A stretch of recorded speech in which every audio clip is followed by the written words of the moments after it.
Canada बदला। एक दिन बैंगलोर के मेजेस्टिक बस स्टैंड पे एक आदमी ने मुझसे पूछा। मैंने उससे बोला, ननगे कनाडा गोट्टू, ಏನಾಯ್ತು ಏನ್ समस्या। और फिर वो आदमी अचानक से शांत हो गया और वहां से चला गया। लेकिन उस एक इंसिडेंट से मुझे यह एहसास हुआ, जो बैंगलोर कभी अपनी एथनिक डाइवर्सिटी का सिंबल था, क्या आज वही शहर अपनी असली पहचान खो रहा है। मेरा जन्म बिहार के एक छोटे से कस्बे में हुआ था।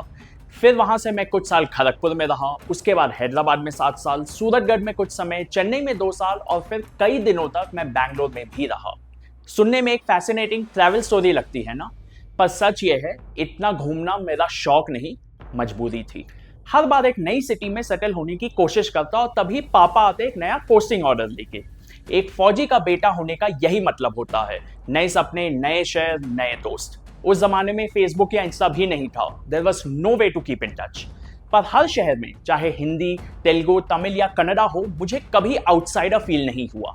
हर बार कल्चर अलग, लोग अलग, पर दिल से सबने एक्सेप्ट किया। लेकिन आज सोशल मीडिया पे अलग ही जंग चल रही है। लैंग्वेज को लेकर ईगो बैटल जोर शोर से जारी है। Kannada versus Hindi, Tamil versus Hindi, north versus south, और एक ही शहर के लोग आपस में अनजान लग रहे हैं। तो बात ऐसी है, मुझे आज तक कभी प्रॉब्लम नहीं हुई। क्या लगता है आपको, इसके पीछे सबसे बड़ा रीजन क्या है? इस सवाल का एक बहुत ही सिंपल सा जवाब है, लोगों को एक छोटा सा पॉइंट समझने की जरूरत है। इस वीडियो में मेरी कोशिश रहेगी आपको अपना एग्जाम्पल देते हुए उस रीजन को समझाने का। तुम्हारे बाकी देशों से पंगे कम है जो तुम अपने देश में पंगे खड़े करो। हमको माँ बहन को गाली देकर गया है लोग। तुम तमिलियन हो, तुम हिंदी बोलो, तुम अबे क्यों बोलेंगे वो यार? बिहारी गाली है, अगर बिहारी गाली है तो आओ, पूरा कर्नाटक को खुला चैलेंज देते हैं। कर्नाटक मुझे कहता है कि अगर तुम्हें इस शहर में रह के कन्नड़ा नहीं आती तो मैं तुम्हें सस्पेक्ट कर सकता हूँ। मैं बैंगलोर में पैदा हूँ तो मुझे कन्नड़ा आना जरूरी है क्या? मुझे ना बहुत अभी फिलहाल गुस्सा आ रहा है कि मुझे अपनी ही सिटी में अपने आप को प्रूव करना पड़ रहा है। कन्नड़ा मालूम नहीं मेरे को। अब नान माडली क्या बोल रहा है मेरे? कन्नड़ा माताड़ो। अपने देश में इस तरह से लोगों पे कुछ थोपना या कहना कि हम सुपीरियर हैं, हमारी भाषा को तुम याद करो, कैसे याद करेंगे वो यार?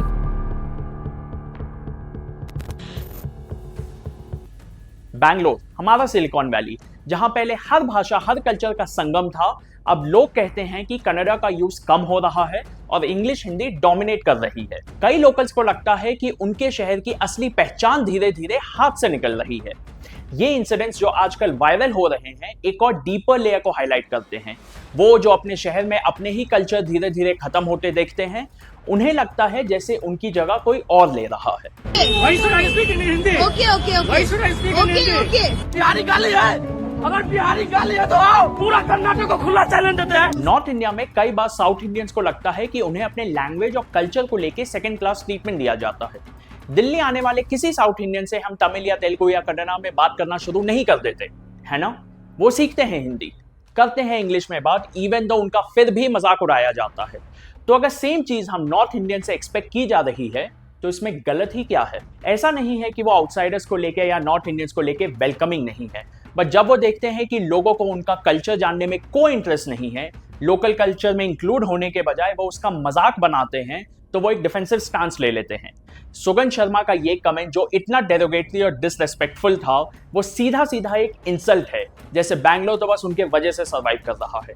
ये एटीट्यूड जो एक तरफ आउटसाइडर्स लाते हैं, वो लोकल्स को ऐसा कदम उठाने पर मजबूर कर देते हैं, और फिर उसके बाद कोई हक नहीं है हमें कंप्लेन करने का। दूसरी ओर नॉर्थ इंडियंस को लगता है कि उनके लिए ये चीज डिफिकल्ट बना दी गई है, जैसे वो यहाँ आके एडजस्ट ही नहीं कर सकते बिना कन्नड़ा सीखे। ये छोटी छोटी फ्रिक्शनल पॉइंट्स अब सोशल मीडिया पर भी ओपनली रिफ्लेक्ट होने लगी है। अभी किसी भी बैंगलोर या साउथ इंडिया से रिलेटेड न्यूज में जाकर कमेंट पढ़िए, you will see pure discrimination वहां पर। और अब ये सिर्फ बैंगलोर तक सीमित नहीं है, ये पूरे साउथ वर्सेस नॉर्थ का मुद्दा बन गया है। और ये जो डिविजन है वो सिर्फ कमेंट्स में नहीं बल्कि रियल लाइफ में भी रिफ्लेक्ट होने लगा है। जो नॉर्थ इंडियंस यहाँ पर आए हैं उन्हें लगता है कि वो आउटसाइडर्स हैं, जो लोकल्स हैं उन्हें लगता है कि वो अपना शहर बचा रहे हैं। लेकिन अगर हम ये प्राइड को इम्पोजिशन बनाकर दूसरों पर थोपेंगे तो हम किसी डायरेक्शन में नहीं जा रहे। क्या हम अपनी कल्चरल आइडेंटिटी को डिफेंड करते हुए दूसरों को अपने शहर से दूर करेंगे? क्या हम अपनी यूनिटी और डाइवर्सिटी को छोड़कर ये डिवाइड और गहरा करेंगे? क्या हमारे पास दूसरे देशों के साथ इनफ फ्रिक्शंस नहीं है जो हम अपने ही देश में आपस में डिवाइड हो रहे हैं? एक तरफ कनाडा को प्रोटेक्ट करना जरूरी है ताकि शहर की पहचान बनी रहे, और दूसरी तरफ डाइवर्सिटी को एम्ब्रेस करना भी उतना ही एसेंशियल है। लैंग्वेज बैरियर को समझकर प्यार से ब्रिज करना हमारी जिम्मेदारी है।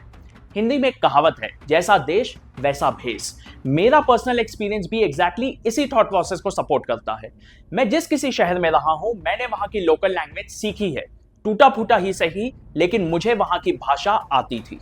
कोई ये नहीं कह रहा कि तुम पूरी लैंग्वेज सीखो, although if you are staying long term, तो मेरे अकॉर्डिंग आपको ये डेफिनेटली करना चाहिए। आई थिंक ये कॉमन सेंस की बात है कि तुम किसी और शहर जा रहे हो तो वहां की बेसिक कम्युनिकेबल लैंग्वेज सीखो, not just as a sign of respect but अपने भले के लिए भी, क्योंकि तुम एक ऐसे शहर जा रहे हो जहां तुम्हारी भाषा कोई नहीं जानता। सॉल्यूशन का एक की ये भी है कि इंस्टेड ऑफ फोर्सिंग हम कन्नड़ा को ऐसे प्रमोट करें जो आउटसाइडर्स को पराया फील कराए, उन्हें लैंग्वेज और कल्चर एम्ब्रेस करने के लिए इंकरेज करें। ये एक छोटी सी एफर्ट दिखाती है कि लैंग्वेज डिवाइड को ब्रिज करने से कितना फर्क पड़ सकता है। लोग कन्नड़ा सीखने के लिए प्रेशर भी नहीं फील करेंगे, बल्कि अपने कन्वीनियंस पे सीखेंगे, जो एक इंक्लूसिव एटमॉस्फेयर क्रिएट करेगा। शहर की स्ट्रेंथ उसकी डाइवर्सिटी में है, और चैलेंज ये है कि रूट्स को ऑनर करते हुए हर रेसिडेंट को वैल्यूड और इंक्लूडेड फील कराना, चाहे वो किसी भी लैंग्वेज से आया हो। आखिर हमारे देश की खूबसूरती ही इसी में है, अलग अलग भाषा पर एक देश एक दिल। जय हिंद।